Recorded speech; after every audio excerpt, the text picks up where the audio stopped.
Yo, what is going on YouTube? It is your boy GZTV back with another video, and in this video we're here to talk about Squid Game Season 1 Episode 2. Now I know Season 2 is out and I'm very behind. Obviously I watched this show when it originally came out and it was an absolute spectacle. It was an absolute phenomenon on Netflix, but I decided to go back and rewatch it because I never covered it on the channel. And we're going to go through every episode. We're going to go through the plot, kind of discuss some things. This is pretty much just a discussion forum. I'm not going to go super in depth with a review. I will surely give my thoughts. This is episode 2, man. Shout out to Wong. I can't remember his name. I'll put it on the screen. Let's go, boys and girls. So you watch this episode and you're like, the games are fucking over? I mean, you don't watch it, like, they resume it later. Spoiler alert, I'm going through the entire episode, by the way. I'm just going to put that out there because I haven't gotten any complaints about it, but I know I will if I don't give a disclaimer. So, after a cold open in which you see the pink guards loading dead bodies, well, mostly dead bodies. Someone was fucking alive and they got burnt alive, and they didn't even put him out of his misery, they fucking burned him alive. And gift-wrapped boxes into a crematorium, Squid Game rejoins its surviving players, including Ji-hun, his supposedly wealthy acquaintance Sang-woo, the pickpocket,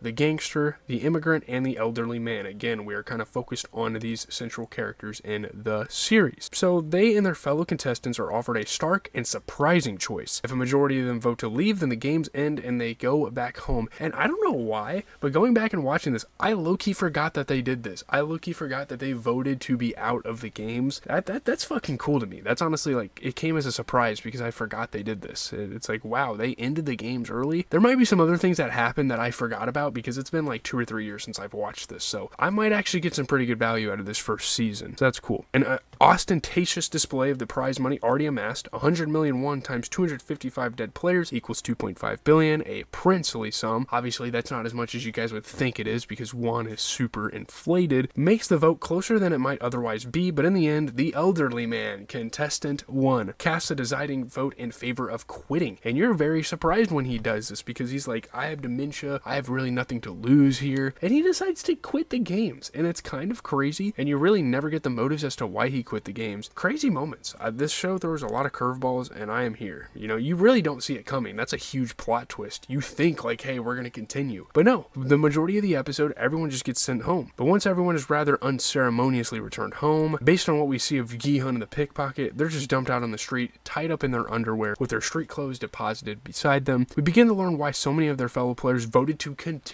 the game, and they never really give a full definitive reason as to why they go back to playing the games. No one really says why. They decide to take the offer later on and they get invited back, but you can kind of see throughout the episode everyone is going through a bunch of fucking shit. They go back to their shitty everyday lives, and it's like, yeah, let's get fucking back to this place because I'd rather risk my life than live in this shitty ass world right now. Simply put, life on the outside for most of these people is a living hell. Hell being the title of the episode, I assumed it was referring to the slaughterhouse atmosphere of the game, a fake out that I suspect was the point of the title to begin with, which was kind of fucking clever by the show creator. Ji-hun runs right to the cops, none of whom believe his story, especially when the business card he gives them leads to a wrong number, then a disconnected line. He doesn't fucking hesitate. He gets out of there, bolts right to the fucking police station, which I probably would too. I think a lot of rational people would do that as well. Afterwards, he bumps into Sang-woo, who tells him he owes a staggering 6 billion won. So Ji-hun knew Sang-woo owed some money, but he didn't know this was this bad. Like, this is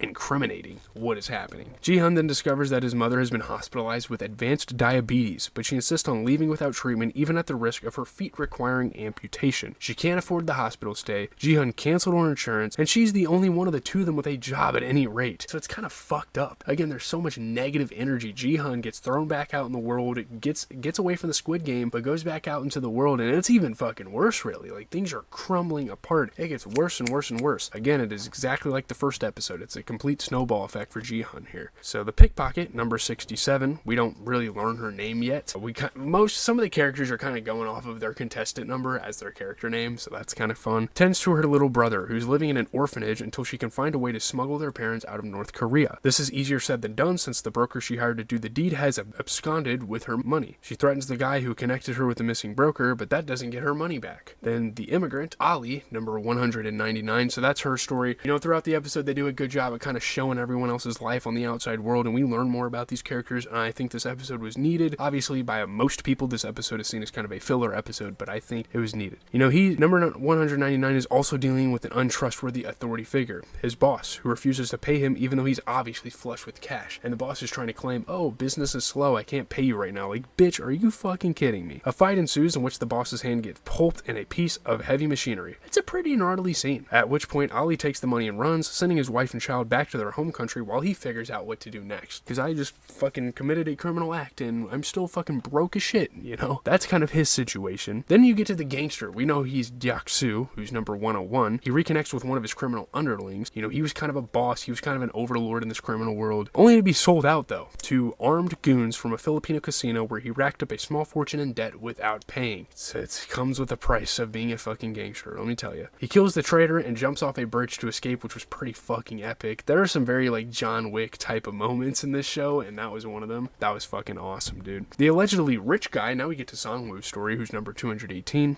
helps Ali find his way back home. He seems like a very good fucking guy. Like, I'm a huge fan of Songwoo's character from the beginning in the series. I don't remember what he does later on in the show. I guess that's going to be kind of my treat. After his encounter with Jihan, he staggers back to his own apartment where he soaks in his bath in a full suit, and he seems very suicidal, obviously, you know, facing these criminal situations. When he recharges his phone, his notifications reveal that an entire phalanx of debt collectors and cops are after him. Several of the latter visits his mother's kiosk back in his and Jihan's old neighborhood, demanding that he turn himself in. He'd been lying to his mom that he was working in America. What a fucking scene that was. Him laying in his bathtub, drinking his sorrows away. That was pretty fucking depressing. And he was very much down on his luck there. Between begging a friend and his ex-wife for money, we're getting back to Jihan, the former demurs, as does the latter, and when her current husband offers the cash in exchange for Jihan no longer coming to visit his daughter, he cold cocks the guy right in front of the fucking poor kid. Jihan coincidentally bumps into the elderly man, which was a really dope, really awesome moment that you kind of see there. But yeah, again, his day gets shittier and shittier. He just kind of loses his mind. Like, you're serious? You're trying to bribe me to stay away from my fucking daughter? How dare you? Punches the guy right in front of said daughter. So it's a very fucked up situation. Again, you really feel for most of these characters. Not really the gangster as much, but a lot of the other characters you definitely do. And so as him and the elderly man share a drink and some ramen noodles that are dry, by the way, because that's how poor people fucking live over there,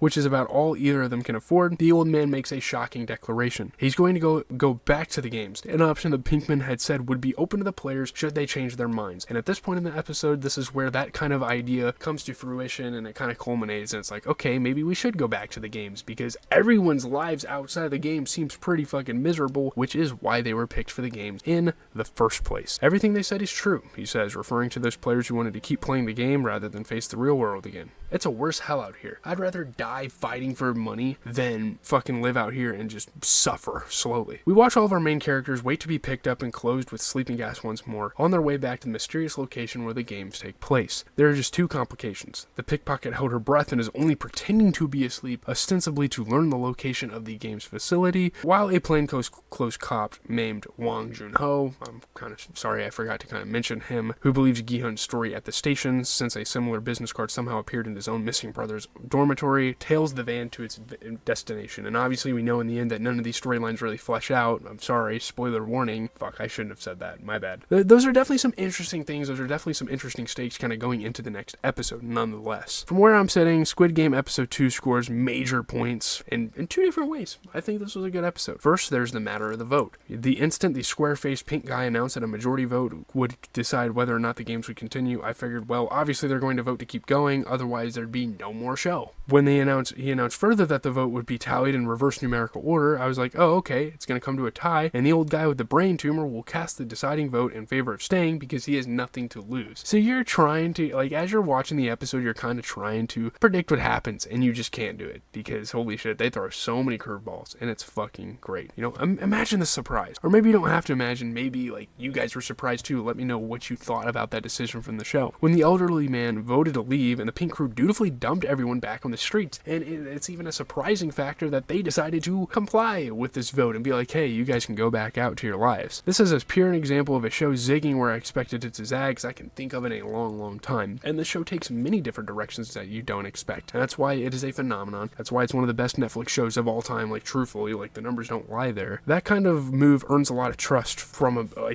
critic like me anyway. It demonstrates that this is a show that won't always take the easy way out. out. You won't always do what's expected. You kind of curve away from the norm, and that's something I can respect a lot from the show. And again, I can't wait to see what other revelations come up that I forgot from the first time watching the show. Again, it is kind of crazy because that is a pretty major moment in the show. Like, me forgetting that they went back into the real world is kind of crazy, but there you go. Leave a like, comment, subscribe. You know, me just kind of recapping and me just giving my review of the show. I hope you guys enjoyed. I'm gonna throw these clips together. There's only 2 this time. First, I gotta go hit some cardio, but then I'm gonna throw some clips together, kind of start editing after cardio, and then I gotta head out in the morning. So I'm probably gonna go to bed somewhat early. Hopefully, you guys have been enjoying the review series so far. We are now 2 episodes in. Probably won't have any videos for a couple of days throughout the week. I'm gonna try to get some other stuff done, but we're out, guys. Peace.